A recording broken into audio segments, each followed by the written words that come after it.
কি অপূর্ব সুন্দর দেখতে, যেমন রূপ তেমনের পাপড়ির বিন্যাস। সত্যিই মনে এক আলাদাই আনন্দ আসে। কোনো দিন কি কেউ এভাবে অপরাজিতাকে দেখেছেন? যদি না দেখে থাকেন একটিবার দেখুন। সত্যি কি দারুণ ফুল। রূপ, রং এবং গুণ তিনটেই সমৃদ্ধ।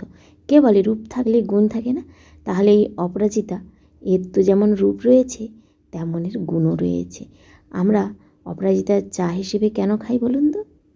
আমাদের সুগার, ব্লাড প্রেশার সব নিয়ন্ত্রণে রাখার জন্য। অপরাজিতার চা খুবই উপকারী শরীর এবং স্বাস্থ্যের জন্য। অপরাজিতা বা পারিজাত এটি কিন্তু আমাদের মহাদেব নীলকণ্ঠের অতি প্রিয় ফুল। মাটিতে হলে এর তো ফুলের গুণে শেষ করা যাবে না।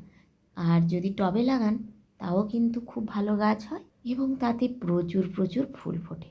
দেখুন এই যে অপরাজিতা, কত ফুল ফুটে রয়েছে। যদিও এর আগে সব ফুল তুলে নেওয়া হয়েছে। হ্যাঁ, যা ফুল আপনারা দেখছেন এর থেকে অনেক বেশি ফুল কিন্তু এখান থেকে তুলে নেওয়া হয়েছে। তারপর দেখুন এখানটায় প্রতিদিনই প্রচুর পরিমাণে ফুল ফোটে, গুনলে শত শত ফুল এই একটি অপরাজিতা গাছে। তো বন্ধুরা, আপনারাও যদি চান আপনাদের বাড়িতে এরকম একটি ছোট্ট অপরাজিতার গাছ অবশ্যই লাগাতে পারেন। মাটিতে লাগালে তো কোনো যত্নই লাগে না, বিনা যত্নেই হয়ে যায়। তবে যদি টবে লাগান তাহলে একটু যত্ন করতে হয়। টবের গাছে তো অবশ্যই একটু যত্ন করতে হবে, নিয়মিত জল দিতে হবে, তাতে সার দিতে হবে। আর মাটিতে কোনো রকম কোনো সার দেওয়ার প্রয়োজন হয় না। যেমন গাছ হয় খুব ভালো, ফুলও দেয় তেমনই। কারণ মাটির মধ্যে শিকড়টিকে অনেক দূর পর্যন্ত চালিয়ে দিতে পারে গাছ এবং সেখান থেকে নিজের প্রয়োজনীয় খাবারটুকু সংগ্রহ করে নেয়।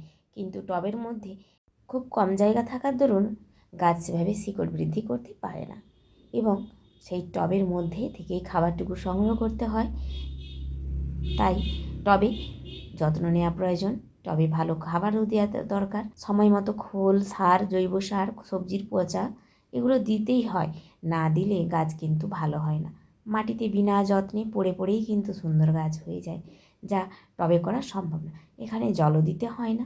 বর্ষাকালে তো জল বৃষ্টি থেকেই পেয়ে যায়, কিন্তু শীতকাল, গ্রীষ্মকালেও না জল দিলেও গাছটি কিন্তু কখনো মারা যায় না।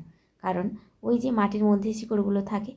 তবে টবের মধ্যে কিন্তু বর্ষাকালেও জল দিতে হয়। একদিন যদি না জল হয় তাহলেই গেল, তাহলেই টবে আবার জল দিতে হয়। তাই যাদের মাটি রয়েছে তারা মাটিতে দু একটা ফুলের গাছ অবশ্যই লাগাবেন। কারণ মাটিতে লাগালে আপনার পুজোর ফুলের আর অভাব হবে না। তাছাড়া বিনা যত্নে, বিনা পরিশ্রমে আপনি পেয়ে যাবেন আপনার পুজোর ফুলটা। তো আজকের মতো এটুকুই। আমার ছোট্ট ভিডিওটি আপনাদের কেমন লাগলো অবশ্যই কমেন্ট করে জানাবেন। আপনারা সবাই ভালো থাকবেন, সুস্থ থাকবেন। আজ আসি, টাটা।